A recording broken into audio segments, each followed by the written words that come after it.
當使用者完成咗一張 Render Purchase Invoice 之後，我哋可以喺度選擇翻 Pin Purchase Invoice，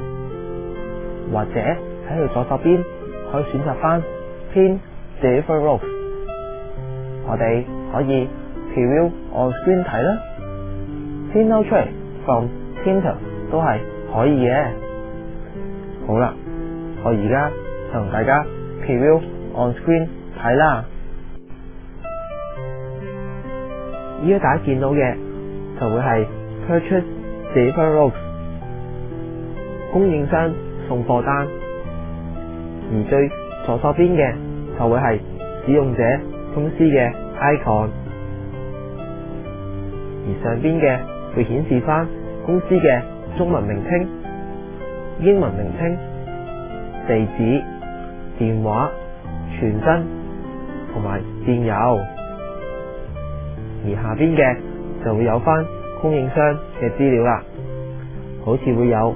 供應商嘅公司名稱啦、地址、電話、傳真同埋聯絡人，而喺右手邊就會有關於呢一張 Purchase Deliver Rules 嘅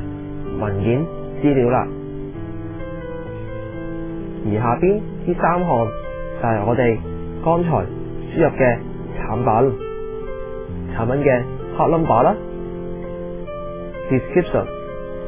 數量、單位同埋貨倉編號都可以一一咁樣顯示翻。之後下邊嘅就會有5行嘅 Remarks， 而最後嘅就會有兩邊嘅簽名位啦。而呢一張就會係我哋嘅 Purchase Deliver Rules。